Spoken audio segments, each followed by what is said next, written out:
샬롬. 네, 시북교회는 샬롬이 통하는군요. 감사합니다. 소개받은 김재성 목사입니다. 사랑하는 나의 아버지, 이 찬양은요, 제가 이 찬양 들을 때마다 제가 99년도에 이제 해군 군목으로 임관했는데요, 훈련 받으려고 당시에 영천에 있는 삼사관학교에 가서 훈련 받았는데 처음 이제 교회 갔습니다. 교회 딱 들어갔는데 이 찬양을 불렀거든요. 왜 이렇게 눈물이 나는지, 제가 아버지하고 이렇게 특별히 관계가 좋았던 건 아닌데 그만큼 군이라고 하는 곳이 젊은 청년들에게 있어서 마음을 공곡해 하는 그런 곳인 것 같습니다. 그래서 그렇게 시작을 해서 26년 사역을 하고 작년 10월 말에 제가 이제 전역을 했습니다. 소개를 전 해군중앙교 담임 목사라고 해주셨는데, 제가 전역하기 전에 마지막으로 작년 재작년 해군중앙교회에서 옆에 있는 해군중앙교회에서 목회하고 그렇게 하고 전역을 했고요. 지금은 뭐 하냐? 노는 건 아니고요. 여러분들 풍성한 삶으로의 초대 첫걸음 기초 하고 계시는 걸로 알고 있는데, 제주의 목사님하고 오래전부터 하나복에서 만나서 사역하면서 전역하고는 하나복 네트워크에서 이제 하나복 교회들을 섬기는 일을 하고 있습니다. 오늘 우리 신풍교회 강단에서 말씀 전할 수 있어서 너무 감사하고요. 말씀 준비하면서 튀르키예 상황이 점점 안 좋아져가지고 걱정을 좀 했습니다. 담임 목사님이 돌아오시는 거 아닌가 그랬는데, 오늘 영상으로 또 인사해 주셨고, 어제 저녁에 페이스북에 안전하게 잘 형제순례하고 있다는 소식을 듣고 마음의 안도를 했습니다. 말씀드린 것처럼요, 우리 인생을 살아가면서 고난이 있습니다. 군대 가서 겪는 고난은 그래도 예상하고 겪는 고난인 것 같습니다. 그래서 군대 가기 전에 청년들이 많이 심란해 하잖아요. 부모님들도 많이 심란해 하시고요. 저 이제 군인교회에 있었으니까요. 군인교회에 군인 자녀들도 군대 갑니다. 면제는 아니에요. 그런데 그렇게 평생을 군에서 자녀를 키우신 우리 군인교회의 어머니들, 권사님들이요, 아들 군대 보내고 그렇게 우세요. 그 군대 가서 뭐 하는지 알거든요. 애 안 잡는 거 아는데도 그렇게 우세요. 그러시면서 하시는 말씀이, 남편을 보낼 수 있으면 남편 보냈으면 좋겠다. 당신이 군대를 더 잘 알잖아. 뭐 그렇게 말씀을 하십니다. 힘들고 어려운 일 피해가고 싶은 게 우리의 마음입니다. 그리고요, 이 고난이라고 하는 것이 예수를 잘 믿어도, 그것도 그냥 믿는 게 아니라 아주 열심히 믿어도요, 최선을 다해서 믿어도 고난이 찾아옵니다. 예수 잘 믿으면, 열심히 믿으면 고난이 없는 줄 알았는데, 그래서 처음에 신앙 갖게 되면 기도하잖아요. 하나님 이거 해주세요. 혹은 하나님 이런 어려움 겪지 않게 해주세요. 그럼 하나님 응답하십니까? 안 하십니까? 헷갈리세요. 자, 시기를 좀 나눠봅시다. 처음에 내가 처음 예수 믿기 시작하고 이런 기도하면 들어주세요? 안 들어주세요? 안 해보셨군요. 보통은 우리가 이제 하나님을 알기 시작하고 하나님께 기도하면 하나님이 잘 들어주십니다. 그런데 점점 하나님을 알아가면 알아갈수록 아닌가? 잘 안 들어주시는 것 같아요. 그러면서 그 고난과 어려움을 이기는 고통 가운데 있게 되는 경우가 있습니다. 그런데다가 이 고난이라고 하는 녀석은 예고 없이 찾아오는 경우들이 굉장히 많습니다. 내가 이렇게 준비할 수 없도록 예고 없이 찾아오는 경우가 있고요. 더 힘든 건 고난이 끝나자마자 또 다른 고난이 찾아오기도 하고요. 고난을 겪고 있는데 그 위에 고난이 겹치기도 합니다. 참 힘들고 어려운 일이죠. 그럴 때 우리가 마음속으로 생각하게 되고요, 혹은 기도하게 됩니다. 왜 나한테 이런 고난이 올까? 그 고난의 이유를 알고 싶은 거죠. 하나님 앞에 기도합니다. 하나님, 왜 하필 접니까? 라고 기도하기도 하고요. 하나님, 내가 뭘 그렇게 잘못해서 저한테 이런 고난을 주십니까? 라고 기도하기도 합니다. 그런데 이 질문은 사실 인류가 가지고 있는 질문입니다. 인류는 이 고난의 원인을 좀 찾아보려고요, 무던히도 노력을 했습니다. 어떻게 보면 종교가 생겨난 이유가 그거인지도 모르겠어요. 우리 기독교만이 아니고요, 고난의 원인이 뭔가, 왜 이런 고난이 일어나는가 라고 하는 것을 보고 싶어 하는 거죠. 실제로 이 고난의 원인에 대해서 여러 가지의 관점들이 있습니다. 먼저는 고난을 과거의 죄에 대한 결과로 보는 겁니다. 불교 같은 데서는 뭐라고 얘기하냐면, 그래서 잘못을 많이 하면 벌을 많이 받는 거예요. 전생에 잘못을 많이 하면 사람으로도 못 태어나고 짐승으로 태어나는 거고요, 전생에 덕을 많이 쌓으면 그럼 이제 좋은 집에 태어나서 고난 없이, 고통 없이 살아갈 수 있는 거죠. 교회 다니시는 분들도 그래요. 기독교인들도 주일날 예배 안 드리고 어디 가다가 사고 나면 내가 주일날 예배 빼먹어서 사고 났나? 뭔가 경제적으로 어려움을 당하면 이번 달에 11조 안 해서 그런가? 뭐 이런 생각을 할 때가 있습니다. 여러분, 죄의 결과가 고난의 원인이 원죄라고 하는 것은 맞지만, 그 원죄라고 하는 것은 선악을 알게 하는 나무의 열매, 선악과를 따먹은 행위가 원죄가 아니고요, 그걸 먹으면 어떻게 된다고요?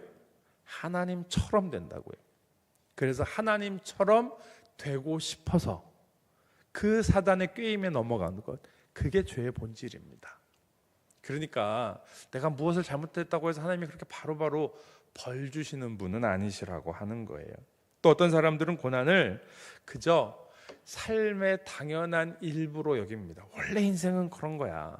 그러니까 그냥 참고 견뎌. 그러다 보면 시간은 지나가. 어떻게 하겠어? 라고 생각하기도 하고요. 또 어떤 경우에는 이 고난을 부조리한 현실로 봅니다.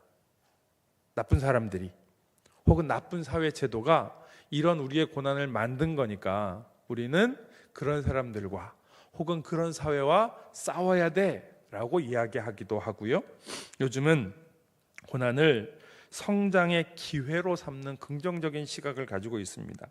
긍정심리학, 회복 탄력성이라고 이야기를 해요. 그래서 고난은 성장을 위한 디딤돌이다 라고 이야기를 하기도 합니다. 다 일리가 있는 이야기들입니다. 왜냐하면 여러분, 하나님이 사람을 만드셨어요. 믿으시지요? 그러니까 사람이 살아가는 삶은요, 가만히 들여다보면, 진지하게 그렇게 잘 들여다보면 하나님의 원리가 보입니다. 하나님을 몰라도요. 그게 우리가 일반적으로 세상에서 이야기하는 지혜입니다. 그런데 그렇게 얻은 지혜와 하나님이 세상을 창조하셨고 이 모든 것의 주인이라고 하는 것을 깨닫고 알고 인정하고 보는 지혜는 다릅니다. 제가 지금 말씀을 드린 고난을 보는 이 여러 가지의 생각들은요, 나름대로 그래도 우리의 인생을, 세상을 진지하게 들여다본 사람들이 찾아낸 원리입니다. 여기에는 하나님을 아는 사람이 있을 수 있기도 하고요, 아니면 하나님을 모를 수도 있어요. 그러니까 여러분, 그냥 세상에서 나오는 이야기가 하나님을 모르는 사람들이 이야기한다고 해서 다 무시할 게 아니라고 하는 거예요. 근데 우리가 알아야 할 것은 그 세상을 움직이는, 세상이 돌아가는 이 원리의 주인이 하나님이시라고 하는 것을 알 때에 우리는 하나님이 하시는 그 역사 한가운데서 살아갈 수 있다는 거죠. 원리만 알고 끝나는 게 아니라 실제로 그러한 삶을 살아갈 수 있다라고 하는 겁니다. 그래서 오늘 말씀을 통해서 성경은, 하나님은 이 고난에 대해서 무엇이라고 말씀하시는가? 고난은 정말 하나님이 주시는 벌인가? 아니면 그저 의미 없는 불행인가? 한번 생각해 보려고 합니다. 본문 말씀을 통해서 고난을 향한 우리의 시선을 새롭게 바꾸어 주시는 예수님을 만나고 또 고난 속에 숨겨진 하나님의 놀라운 계획을 발견하는 은혜가 있기를 주님의 이름으로 축원합니다.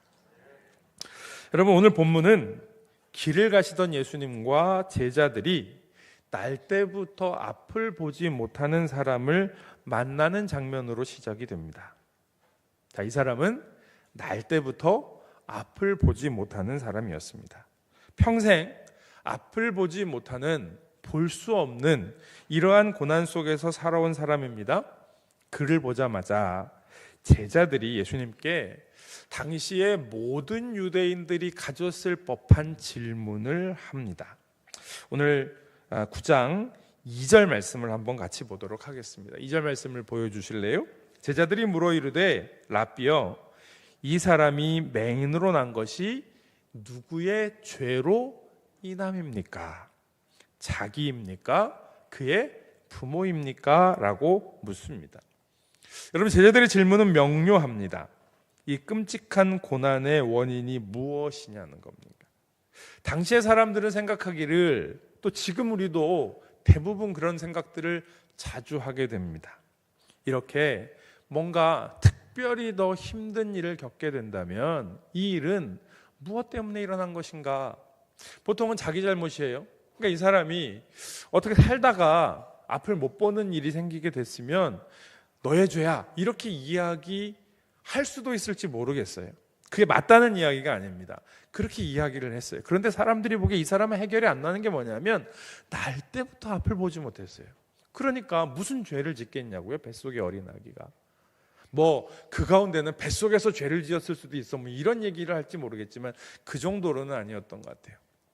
그러니까 사람들 생각이 혹시 부모의 죄 때문에 그런 건 아니야? 라는 이야기를 하는 사람들도 있는 거죠. 사실은 굉장히 잔인한 이야기입니다. 당사자, 앞을 보지 못하는 당사자에게도 그렇고 부모에게도 그렇지 않겠어요? 부모가 무슨 죄를 지었길래 그 태어난 아이가 나서부터 앞을 보지 못하느냐고요. 그런데 이런 질문을 하는 이유는 뭐냐 하면 원인을 찾고 싶은 겁니다. 원인을 알아야 해결책도 나오지 않을까? 아마 그런 생각인 것 같습니다. 여러분, 잘못한 일이 있으면 반성하고 돌이키면 됩니다. 건강이 많이 안 좋아졌으면 내가 먹는 게 문제가 있나? 운동을 안 해서 그런가? 어떤 생활 습관에 문제가 있나? 이런 원인을 찾으면 됩니다. 경제적으로 어려움이 있으면 내가 너무 욕심을 부렸나? 아니면 어떤 결정을 내리는 데 있어서 실수한 게 있나? 그렇게 생각하고 돌아보고 반성하면 됩니다. 그런데 나의 삶 속에서 매일매일 최선을 다하고 있는데 하나님 앞에서도 내가 최선을 다하여 신앙생활을 하고 있단 말이에요. 사람들 앞에서도요, 내가 최선을 다하고 있단 말이에요. 물론 최선을 다하고 있지만 잘못이 없다는 얘기는 아닙니다. 신앙생활도 내가 최선을 다하고 있지만 하나님 앞에서는 늘 죄송함이 있지요. 사람들 앞에서도 최선을 다하고 있지만 미안함이 있지요. 만약에 나는 하나님 앞에서 최선을 다하고 있고 하나님 앞에 부족한 게 없습니다. 제 신앙은. 사람들 앞에서도 내가 최선을 다하고 있고 나는 해줄 거 다 해줬어요 라고 생각하신다면 그분은 회개하셔야 됩니다. 사람이 최선을 다했다고 모든 것을 다 할 수 있는 건 아닙니다. 절대 그렇지 않습니다. 늘 부족한 마음이 있는 겁니다. 그런데 그럼에도 불구하고 내가 최선을 다한 거란 말이에요. 열심히 하고 있다고요. 그러면 더 열심히 할 수 있도록 길이 좀 열려야 하는데 그 길이 막히는 고난이 찾아오게 될 때에 그 고난은 때때로 우리의 삶을 주저앉게 만듭니다. 무너지는 거죠. 아까 말씀드린 것처럼 그래서 그 고난을 어떻게 겨우 이겨냈어요. 겨우 버텨냈어요. 그런데 또 다른 고난이 옵니다. 그러면 다시 일어설 힘이 없는 거죠. 아니면 고난을 이겨가고 있는데 막 일어나려고 하는데 일어나지 못하게 또 다른 고난이 엎어서 옵니다. 그러면 다시 일어설 힘조차 잃어버리게 되는 경우가 있는 거죠. 더 이상 잘 사는 것, 더 열심히 사는 것이 쉽지 않습니다. 열심히 한다고 될까? 라는 생각이 있는 거죠. 제가 오늘 1부 예배, 2부 예배를 드리면서 오늘 1부 예배 때 기도하셨던 권사님도 그렇고 오늘 2부 예배 기도해 주신 장로님도 그렇고 신풍교회는 기도를 참 생각을 많이 하시고 진지하게 기도하시는 것 같아요. 주일 예배 기도가 되게 형식적인 단어들, 표현들로 지나가기가 쉬운데 신풍교회는 성도님들이 기도를 하나님 앞에서 참 진지하게 하시는구나, 그런 것들을 좀 깨닫게 되었습니다. 오늘 1부 예배 때 기도했던 권사님도 그런 기도를 하시더라고요. 청년들이 열심히 살려고 애쓰고 노력하는데 근데 자꾸 무너지게 하는, 주저앉게 하는 그런 우리의 사회의 현실들, 그 가운데에서 우리 청년들이, 그리스도인들이 다시 일어설 수 있도록, 든든하게 설 수 있도록, 그게 바로 신앙이고 믿음이라고 하는 거죠. 제자들이 그렇게 물었습니다. 도대체 이 사람의 저 앞을 보지 못하는 저 고난은 누구의 죄 때문입니까? 자기입니까? 부모님입니까? 이렇게 물었습니다. 그런데 예수님이 예상을 뛰어넘는 대답을 해주십니다. 3절 말씀입니다. 한번 같이 읽어보겠습니다. 9장 3절입니다. 같이 읽을까? 시작. 예수께서 대답하시되 이 사람이나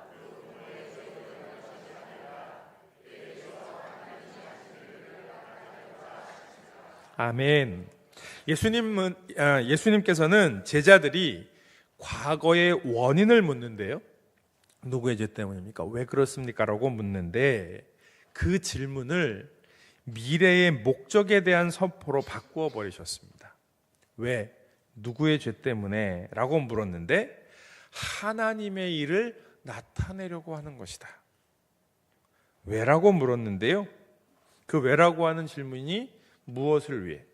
그럼 이제 나중에 어떻게 하면 돼요? 라고 바뀌게 됩니다. 놀라운 대답이에요. 그런데 아직까지는요, 솔직히 이 대답이 우리에게 곧바로 위로가 되지는 않는 것 같습니다. 고난을 겪고 있는 동안은 더 그렇습니다. 힘들고 어려운 일을 겪고 있는데 하나님이 잘 되게 하실 거야, 복 주실 거야 라고 이야기하는데 별로 위로가 되지 않습니다. 하나님이 하실 일이 있다는데 왜 하필 그 일을 위해서 내 인생에 이렇게 고난이 있어야만 하는가? 라는 질문이 드는 거죠. 하나님, 다른 사람 통해서 하실 수도 있잖아요. 왜 접니까? 그러면서 기도하면서 생각, 하나님, 저는 지난번에도 쓰셨잖아요. 그랬으면 이제 다른 사람 좀 쓰시지. 그리고 다른 사람은 약하게 쓰시던데 저는 왜 이렇게 세게 쓰십니까? 그냥 우리가 다 같이 고난당하는 거면 그럼 괜찮아요. 나라 경제가 다 어려워요. 예전에 IMF 때 그랬던 것처럼 다 같이 금 팔아야 되면 우리 힘내자 이렇게 된단 말이에요. 다른 사람들은 주식이 막 오른다는데 나는 주식은커녕 왜 먹고 살기도 힘들지? 왜 이런 고난이 오지? 왜 남들 다 누리는 걸 나는 그걸 못 누리지? 다른 사람들은 다 건강한 것 같은데 왜 나만 이렇지? 이런 아픔들이 우리 안에 있는 거죠. 결국 이 질문은 하나님에 대한 질문으로 가게 됩니다. 하나님에 대해서요. 이런 거예요. 고난이 오는데 고난은 하나님이 주시는 건가? 라고 하는 겁니다. 욥기에 보면 사단이 하나님께 와서 욥을 시험하겠다고 이야기합니다. 근데 하나님이 그걸 허락하셔요. 그래서 사탄에게 내가 그의 소유물을 다 내 손에 맡기겠다. 그 몸에는 손대지 말아라. 생명은 건드리지 말아라. 그러면서 사단에게 욥을 시험할 수 있도록 허락하십니다. 그러니까 여러분, 때때로 하나님께서 고난을 주시는 경우도 있고요. 그런데 그것보다는 하나님께서 그 고난을 내버려 두시는 경우가 있습니다. 내가 잘못해서 겪는 고난이 있습니다. 그런 게 하나도 없는 게 아니에요. 그래서 그 고난 가운데 내버려 두시기도 하시고요. 사단이 우리를 시험합니다. 그런데 사단이 우리를 시험하도록 그냥 내버려 두시기도 합니다. 물론 하나님께서 직접 우리를 시험 가운데, 고난 가운데 두시기도 합니다. 그러니까 하나님이 고난 주시는 것 맞습니다. 마태복음에 보면 참새 2마리가 한 아사리온에 팔린다고 합니다. 그런데 그 참새도 하나님이 허락하지 아니하시면, 너희 아버지께서 허락하지 아니하시면 땅에 떨어지지 않는다고 이야기했어요. 무슨 얘기냐면 이 세상의 그 어떤 일도 하나님의 허락하심 혹은 하나님의 계획하심, 하나님의 의도 가운데 움직이신다는 거예요. 거기에 두 번째 질문이 있어요. 하나님이 이거 막아주시면 안 돼요? 라고 하는 질문이죠. 하나님이 막아주시면 되잖아요. 어떤 사람들을 얘기하기를 하나님이 그 고난 가운데 지켜주셨다고 하는데, 막아주셨다고 하는데 라고 이야기를 할 수 있습니다. 하나님은 막아주실 능력이 있을까요? 없을까요? 있지요. 근데 하나님 왜 안 막아주시지요? 라는 질문을 하게 됩니다. 하나님이 고난을 허락하시는 데는 분명한 이유가 있다는 이야기예요. 그것을 오늘 요한복음 9장에서는 뭐라고 얘기했냐면 하나님이 하시는 일을 나타내려고 한다라고 이야기를 하고 있습니다. 하나님이 막아주실 힘도 있는데, 근데 하나님께서 안 막아주셨으면 내가 하나님 마음 아프게 하는 일을 너무 많이 해서 하나님이 화가 좀 나셨나? 그래갖고 그런 건가? 부모가 아무리 자식 사랑해도 화나면 어쩔 수 없던데, 화가 나던데, 뭐 이런 생각을 하는 거지요. 그런데 여러분, 하나님은 어떤 분이세요? 사도 바울이 로마서 8장에서 이야기합니다. 자기 아들을 아끼지 아니하시고 우리 모든 사람을 위하여 내어주시니가. 아들을 아끼지 않고 우리를 위하여 내어주셨다고요. 하나님은. 예수님은요? 우리를 위하여 자기의 생명을 내어주셨다고요. 하나밖에 없는 아들을 내어주신 하나님께서, 자기의 생명을 내어주신 예수님께서 우리가 좀 섭섭하게 했다고 그것 때문에 화를 내시냐고요. 그래서 우리를 고난 가운데 두시냐고요.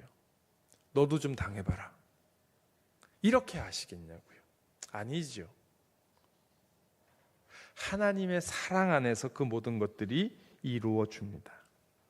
그러니까 하나님의 그 사랑 때문에 사실은 우리를 고난 가운데 두시는 거예요. 우리를 사랑하시기 때문에요.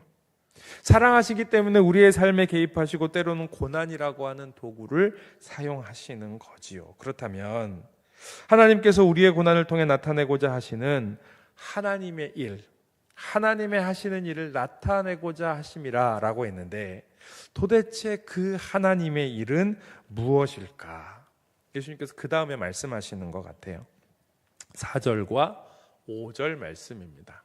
한번 같이 읽겠습니다. 시작.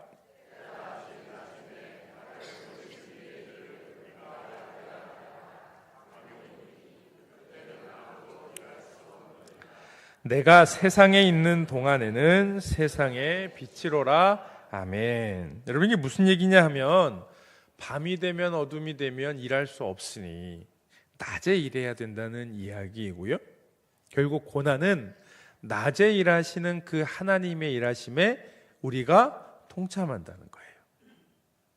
하나님의 하시는 일을 나타내야 하는데, 그 하나님의 하시는 일 가운데 함께 동참하는 것, 그것이 바로 우리에게 고난을 주시는 이유라고 하는 겁니다. 다시 이야기하면 고난은 우리를 주저앉히는 장애물이 아니라, 고난은 하나님과 우리 사이를 끊어버리는 장애물이 아니라 하나님의 일을 이루는 기회. 그러니까 스위치가 켜지는 겁니다. 어떻게 해요? 일하라고요. 하나님의 일을 하자고, 아니 하나님께서 일하시는데 그 하나님의 일하심에 함께 하자고 하나님께서 스위치를 켜시는 거예요. 그러니까 여러분, 고난이 오면 기대하십시오. 하나님 무슨 일을 하시려고 합니까? 말씀드린 것처럼 고난이 왔을 때 하나님 왜 제가 이런 고난 당해야 되는데요? 이렇게 하시기보다 고난이 왔을 때 하나님 무슨 일을 하시려고 하지요? 그러니까 이 고난을 겪어내는 것, 버텨내는 것이 우리의 목적이 아니라 그 고난을 통하여 일하시는 하나님을 보는 겁니다. 그러면 그게 감사가 되는 거예요. 여러분, 그래서 하나님은 고난을 통해서 크게 세 가지의 일을 이루시는 것 같습니다. 하나는 우리를 훈련시키십니다. 고난을 통해서요. 야고보서 1장 2절과 3절 말씀인데요. 한번 같이 읽어보겠습니다. 읽습니다. 시작. 내 형제들아, 너희가 여러 가지 시험을 당하거든 온전히 기쁘게 여기라. 이는 너희 믿음의 시련이 인내를 만들어내는 줄 너희가 알미라. 아멘. 여러분, 2절은요, 시험을 당하거든 온전히 기쁘게 여기라 라고 얘기하고 있어요. 고난을 당하면 기쁘게 여기라는 거예요. 제가 말씀드린 것과 비슷합니다. 고난이 딱 오면 스위치를 켜지는 거니까, 하나님이 일하시려고 하는가 보구나. 어떻게 일하실까? 그리고 그것을 기대하라는 이야기입니다. 쉽지 않습니다. 그런데 그 이유가 3절에 나오는데, 너희 믿음의 시련이 인내를 만들어내는 줄 너희가 알지 않느냐라고 하는 거예요. 시련이, 이 고난이 인내를 만들어내요. 견디는 힘이지요. 그 견디는 힘은 우리의 삶의 열매가 되는 겁니다. 그러니까 이 고난을 겪으면 우리는 더 성장하게 되니까요. 더 좋은 신앙, 더 좋은 사람, 더 좋은 교회가 되니까요. 무조건은 아닙니다. 제 아내가 이제 그 성도들이 같이 산에 갔어요. 제 대전에 있을 때 계룡산에를 갔는데 운동을 잘 안 하고 있었거든요. 제 아내가 그렇게 체력이 없진 않습니다. 운동을 잘 안 하고 있었는데, 여성교회가 가는 거라 산에 가기 싫으신 분들은 그냥 밑에서 차 마시고 빈대떡 드시고 놀고 계세요. 나중에 밥 먹을 때 봅시다. 그리고 가고 싶은 사람만 올라가기로 했는데, 아마 생각에 사모인데 그래도 가야지 이래서 간 것 같아요. 그래서 열심히 갔습니다. 그 계룡산이 꽤 이렇게 쉬운 산이 아닙니다. 1등으로 갔어요. 제일 저 위에까지 1등으로 올라갔는데, 갔다 왔고 잘 내려왔어요. 밥도 잘 먹고 저녁부터 시름시름 앓더라고요. 네, 그 다음날 이제 병원을 갔습니다. 그러니까 이제 의사 선생님이 뭐 이렇게 힘든 일 했냐고. 힘든 일은 아니고 산에 갔다 왔는데, 운동했는데 산에 갔다 왔습니다. 그랬더니 의사 선생님이 하시는 말씀이, 그건 운동이 아니라 노동을 하신 거죠. 그러더라고요. 체력이 안 되는데 억지로 그걸 해내니까 그렇게 된 것 같아요. 그러니까 고난이요, 그냥 겪어낸다고 해서 저절로 되는 건 아닌 것 같습니다. 하나님이 단계에 맞게 해주셔요. 그럼에도 불구하고 이 고난을 이겨내면 그것이 나에게 힘이 되는 겁니다. 여러분, 군에는 특수부대가 있습니다. 육군, 해군, 공군, 해병대 다 특수부대가 있습니다. 특수부대는 목숨을 건 아주 어려운 임무를 감당하는 그런 부대입니다. 그리고 특수부대는 그 부대에 맞는 특수한 훈련이 있습니다. 체력적으로도 한계의 시험을 하고요, 잠을 자지 않고 오랜 시간을 버티기도 하고요, 어떤 경우에는 먹지 않고 버티기도 합니다. 그런 극한의 상황에서 살아남고 그 극한의 상황에서 임무를 완수하는 훈련을 하는 거지요. 여러분, 이 과정이 즐거워서 하는 사람은 없습니다. 절대로 즐거워서 할 수 있을 만큼 훈련을 해주지 않습니다. 고통스럽고 정말 죽을 만큼 힘이 듭니다. 그런데 그 특수부대에 자원을 하는 사람이 있고요, 그리고 그 훈련을 마친 것을 자랑스러워합니다. 그 이유는 훈련을 마치고 나니 이제 자신에게 그만한 능력이 생겼다라고 하는 것이고요, 그리고 이제 군인이어도 아무한테나 주어지지 않는 중요한 임무가 그 사람에게 주어질 것이기 때문이죠. 중요한 임무는 아무한테나 맡기지 않습니다. 우리 신앙도 마찬가지입니다. 고난은 우리의 믿음의 근육을 키우는 영적인 훈련입니다.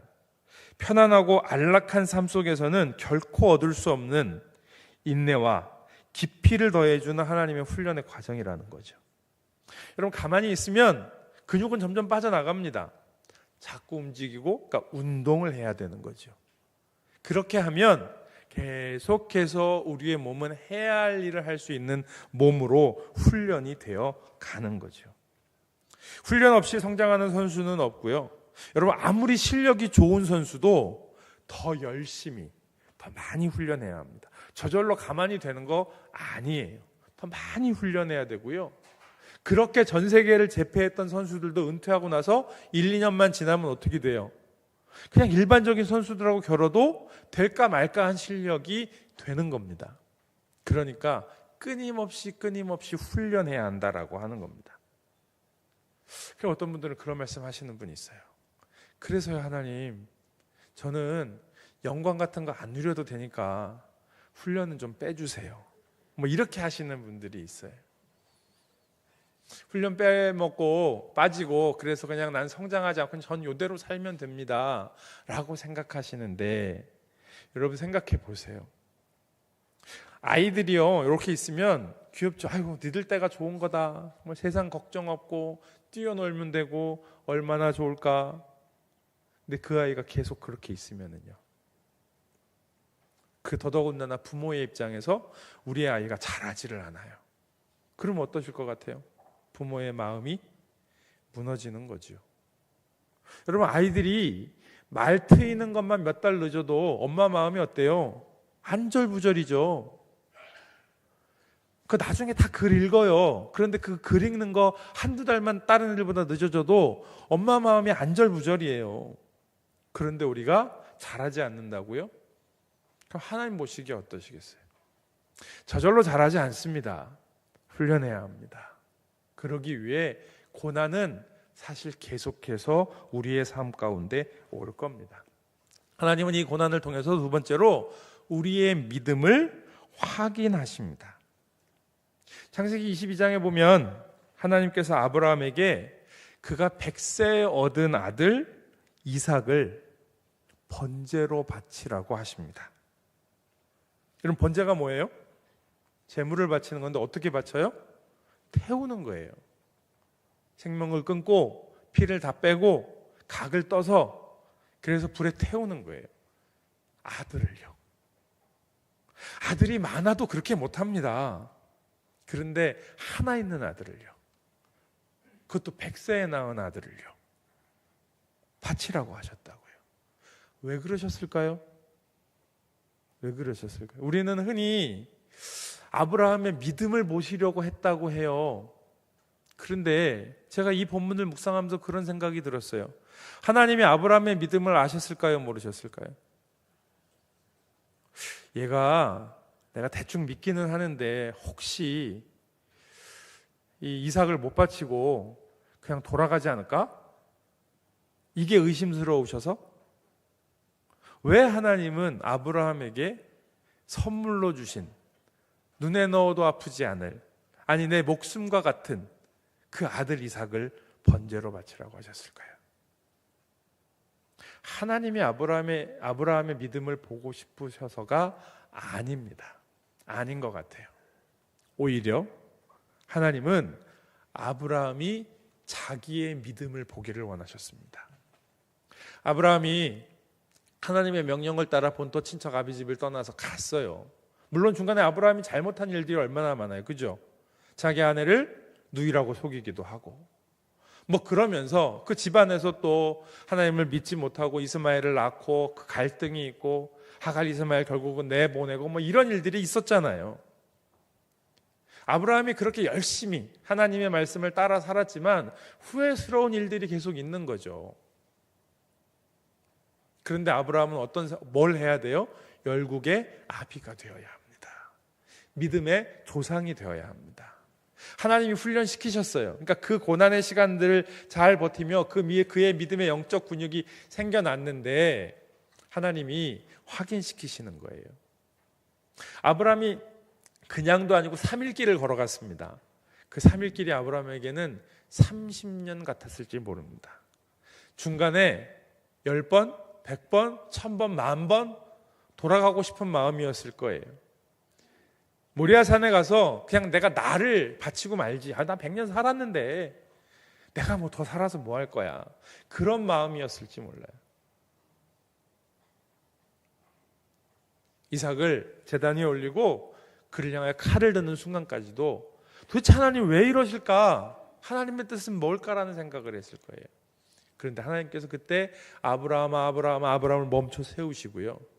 그리고 말씀하시는 거예요. 이게 네 믿음이야. 네가 이마만큼 성장한 거야. 너는 믿음의 조상이 될 수 있어 라고 말씀하시는 거죠. 하나님은 우리가 우리의 믿음 보기를 원하십니다. 그래서 그 믿음을 깨달을 수 있도록, 볼 수 있도록, 확인할 수 있도록 우리를 그 가운데 두시는 거죠. 그리고 그것을 통하여 하나님의 변함없는 사랑이 얼마나 큰지 우리에게 확인시켜 주십니다. 세상에 그 어떤 것도 그 하나님의 사랑으로부터 우리를 끊을 수 없다고요. 로마서 8장 37절부터 39절인데요. 37절 읽겠습니다. 37절 시작. 그러나 이 모든 일에 우리를 사랑하시는 이로 말미암아 우리가 넉넉히 이기느니. 어떻게 이겨요? 넉넉히 이깁니다. 여러분, 우리는 겨우겨우 근근히 세상을 이기며 살아가는 사람들이 아닙니다. 넉넉히 이기는 사람들입니다. 어떻게 하면? 우리의 믿음을 가지고 있으면, 우리의 믿음으로 하나님 앞에 반응하면 우리는 넉넉히 이기는 사람들입니다. 그래서 39절로 넘어갈게요. 높음이나 기쁨이나 다른 어떤 피조물이라도, 같이 읽겠습니다. 시작. 우리를 우리 주 그리스도 예수 안에 있는 하나님의 사랑에서 끊을 수 없으리라. 아멘. 하나님의 사랑으로부터 우리를 끊을 수 없습니다. 고난은 하나님과 우리를 끊어놓으려고 하는 게 아니라요, 그 하나님과 우리를 연결시키려고 하나님께서 우리에게 주시는 거예요. 고난은 계속 하나님과 우리를 붙입니다. 고난을 겪을 때마다 우리는 하나님과 더 가까워지는 겁니다. 왜냐하면 고난 가운데 일하시는 하나님을 보니까요. 고린도전서 10장 13절 말씀입니다.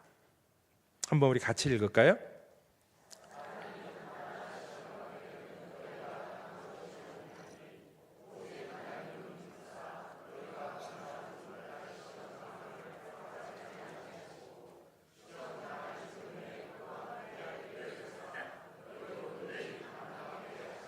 아멘.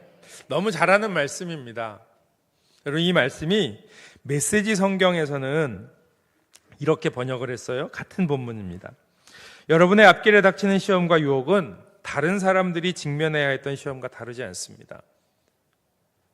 예수 믿는 사람이나 안 믿는 사람이나 열심히 믿는 사람이나 그렇지 않은 사람 똑같이 시험을 당합니다. 그런데 다만 여러분이 기억해야 할 것은 하나님께서 여러분을 포기하지 않으시고 하나님이 우리를 포기하지 않으십니다. 두 번째, 여러분이 한계 이상으로 내밀리지 않게 하시며, 하나님은 우리의 한계를 아셔요. 감당할 만한 시험만 주십니다. 한계 이상으로 내밀리도록 우리를 그렇게 내버려 두지 않아요. 그런데 견디기 힘들지요. 감당하기 어렵지요. 내가 내 믿음을 몰라서 그렇습니다. 내가 내 믿음을 그래서 알아야 해요. 그렇게 알라고 하시는 거예요.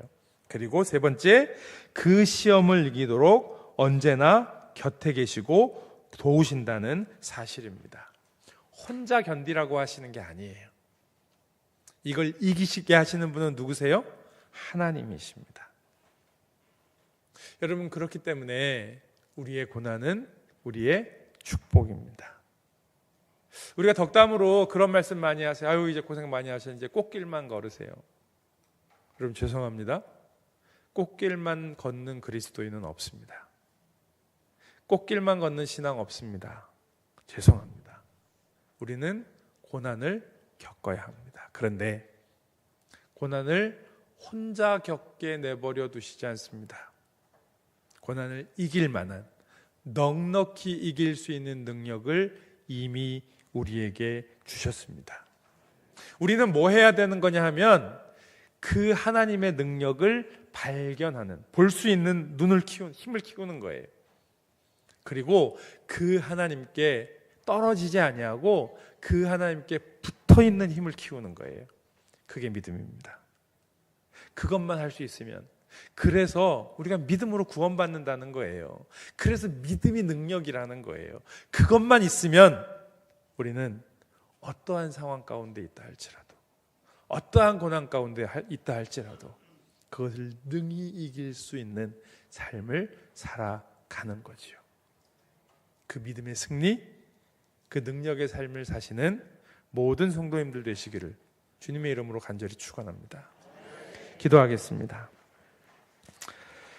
사랑과 은혜가 풍성하신 하나님, 오늘도 우리를 말씀 앞에 불러주시고 고난을 향한 하나님의 놀라운 뜻을 깨닫게 하시니 감사합니다. 우리는 이제껏 고난 앞에서 하나님이 왜 접니까? 원망하고 좌절했습니다.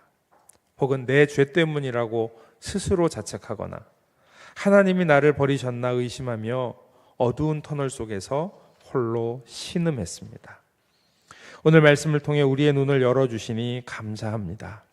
고난이 형벌이 아니라 하나님의 일을 나타내기 위한 무대임을 믿습니다.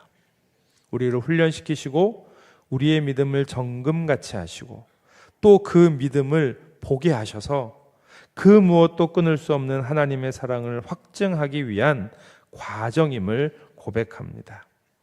주님, 지금 여러 가지 고난 가운데 눈물 흘리는 성도들이 있습니다. 질병의 고통으로 인해, 경제적인 어려움으로 인해, 관계의 깨어짐으로 인해, 가족의 문제로 인해 아파하는 심령들을 위로하여 주시옵소서. 이제는 왜라는 질문은 멈춰두고 하나님, 무엇을 원하십니까? 하나님, 어떻게 하실 건가요? 고난의 스위치가 켜졌을 때 하나님이 일하실 것이라고 하는 믿음을 갖게 하여 주시옵소서. 우리의 깨어진 삶의 조각들을 주님의 손에 올려드립니다. 주님의 능력으로 우리의 상처를 영광의 흔적으로 삼아주시고 우리의 눈물을 기쁨의 간증으로 바꾸어 주시옵소서. 고난을 넉넉히 이길 힘을 주시고 우리의 삶을 통해 하나님의 살아계심이 온전히 드러나게 하여 주시옵소서. 우리의 빛이 되시는 예수님의 이름으로 기도합니다. 아멘. 우리 다 함께 결단 찬양 어둠 밤 다 물리쳐내고 찬양하시겠습니다. 우리 자리에서 일어나셔서 찬양하겠습니다.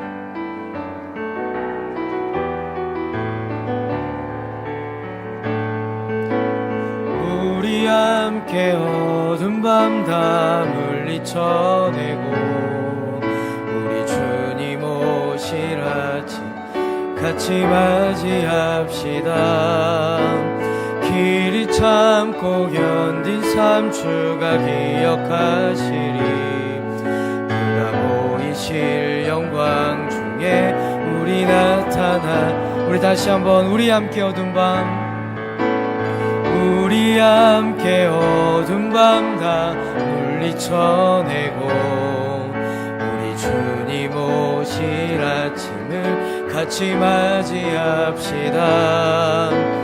길이 참고 견딘 3주가 기억하시리. 그가 보이실 영광 중에 우리 나타나리라. 주께 영광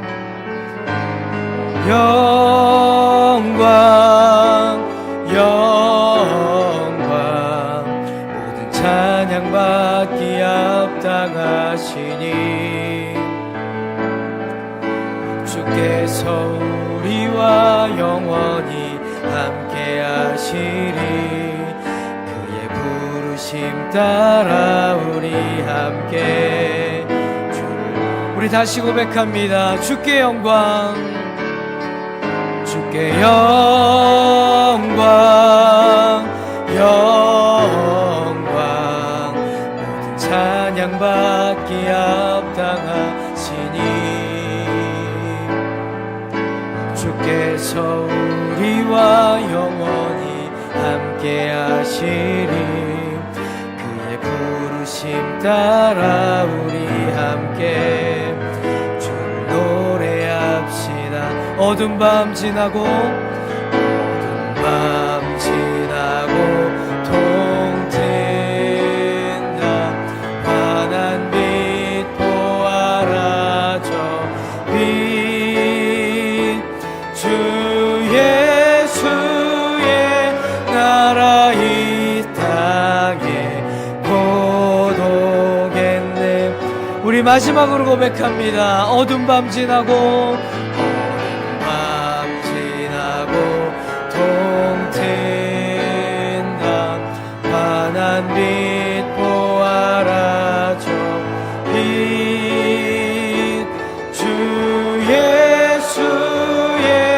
나라 이 땅에 곧 오겠네 오겠네. 기도합니다. 이제는 우리 주 예수 그리스도의 은혜와 아버지 하나님의 그 변함없는 끊을 수 없는 그 사랑하심과 성령님의 인도하시고 동행하시고 함께 하심이 우리의 고난이 하나님과 더 가까이 우리의 삶의 능력, 믿음의 능력을 키우는 훈련임을 깨닫고, 하나님, 제가 하나님과 함께 동행하며 넉넉히 이기는 삶을 살겠습니다 고백하며 다짐하며 소원하는 여기 모여 예배하는 모든 성도들의 머리 위에, 그들의 가정 위에, 그들이 일하는 직장과 일터 위에, 그리고 성지순례 중인 목사님과 사랑하는 성도들의 그 모든 일정과 여정 위에, 하나님 사랑하시는 이 신풍교회 귀한 제단 위에, 그리고 이 나라와 이 민족 위에, 전쟁 가운데 신음하고 있는 저들 위에 이제로부터 영원토록 함께하여 주시옵기를 간절히 축원하옵나이다. 아멘.